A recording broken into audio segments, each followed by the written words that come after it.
आज की इस वीडियो में हम थोड़ा पॉलिटिक्स को कवर करेंगे।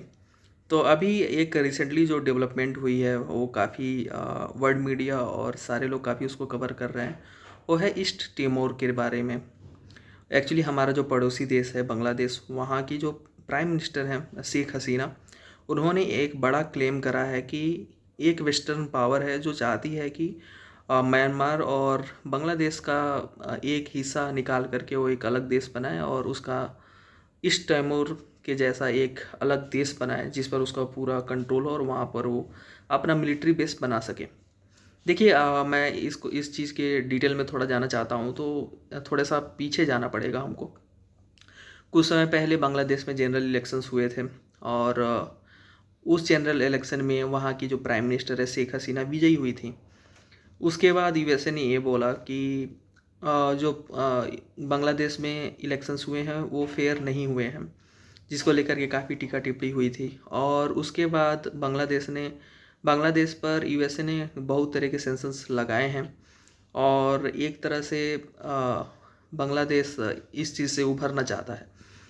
और इसके बाद ये जब जब ये कमेंट आया वहाँ की प्राइम मिनिस्टर का, तो इस चीज़ को वहाँ की जो अपोजिशन पार्टी है काफ़ी ज़्यादा उठा रही है। उन्होंने वहाँ की अपोजिशन पार्टी है, उनका कहना है कि आप डायरेक्टली इस चीज़ को बोलिए कि वैसे ने ये बात बोली है, ऐसे आप क्यों बोल रहे हो कि कोई एक वेस्टर्न पावर है, बड़ी सी कंट्री है, वो ऐसा करना चाहते हैं, जबकि आप इस चीज़ को क्लियरली बोलिए।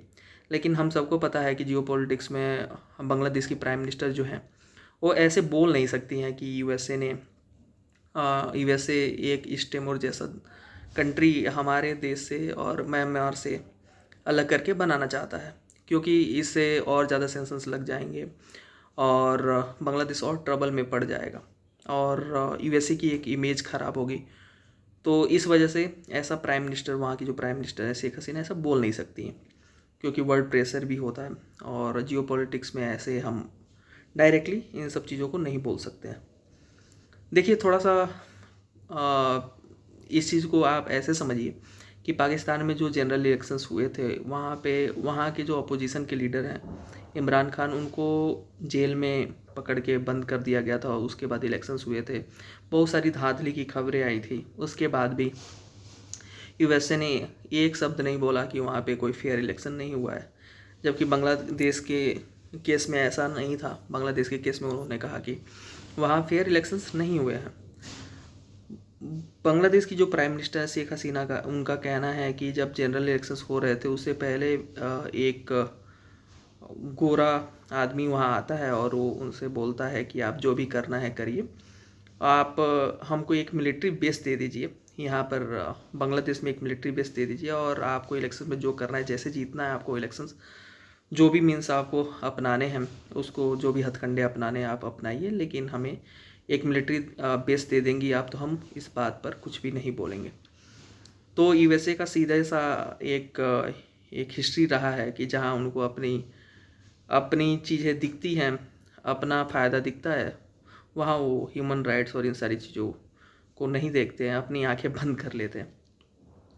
तो इस चीज़ को वहाँ की अपोजिशन है काफ़ी उठा रही है। वो ऐसा बोल रहे हैं कि प्लीज़ आप उस कंट्री का नाम लें और उस आदमी का भी नाम लें जिसने आपको ये ऑफ़र किया था। देखिए, अब थोड़ा सा हम फ्लैशबैक में जाते हैं, पीछे जाते हैं।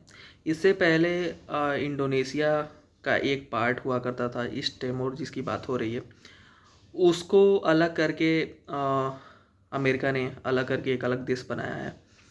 और अभी वो जो ईस्ट टिमोर है वो काफ़ी ज़्यादा वेस्टर्न पावर्स के साथ अलाइंड है और उसका use western powers as a military base करती है।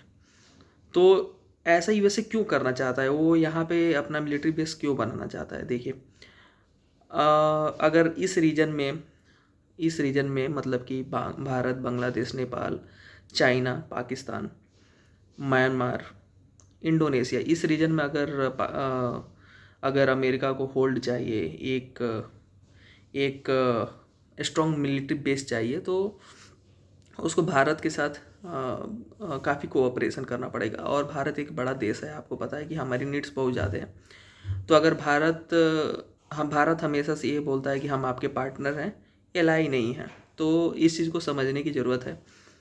भारत कभी भी ये नहीं बोलेगा ओपनली कि हम आपके एलाई हैं। अगर आप अमेरिका ये चाहता है कि भारत उसका एलाई बने, तो उसके बदले में उसको काफ़ी चीज़ें देनी पड़ेंगी, काफ़ी रिसोर्सेज खर्च करना पड़ेगा यूएसए को। तो भारत एक बड़ा देश है, हमारी डिमांड्स बहुत ज़्यादा हैं। तो इस वजह से अमेरिका जो है वो चाहता है कि हम इंडिया की डिमांड्स को पूरा ना करते हुए हम एक साइड का रास्ता लें, और हम क्या करें, हम बांग्लादेश और इंडोनेशिया दोनों से अलग करके एक छोटा सा देश बना लें, और वहाँ पे हम अपना मिलिट्री बेस बना लेंगे, जिससे हमारे इंडिया के ऊपर जो डिपेंडेंसी है इस रीजन को कंट्रोल करने में वो कम हो जाएगी, और हमारे रिसोर्सेज कम खर्च होंगे। और इस बात को लेकर के इस बात को हवा इसलिए मिलती है क्योंकि किसी भी देश का प्राइम मिनिस्टर, जो शेख हसीना है वहाँ की प्राइम मिनिस्टर, काफ़ी टाइम से प्राइम मिनिस्टर, अगर वो ऐसे आरोप लगाती हैं तो कुछ ना कुछ तो इस चीज़ के पीछे कोई इंटेलिजेंस इनपुट हो, या एक तरह से कहिए कुछ ना कुछ सच्चाई तो है। तो आपको क्या लगता है कि यूएसए ऐसा क्यों करना चाहता है, और क्या यूएसए ऐसा करने में सफल हो पाएगा? आप कमेंट सेक्शन में ज़रूर बताइए। मुझे पूरी उम्मीद है कि बांग्लादेश से भी, पाकिस्तान से भी और अलग अलग रीजन से इस वीडियो को लोग देखेंगे, तो हमको डिफरेंट ओपिनियंस मिलेंगे। Thank you.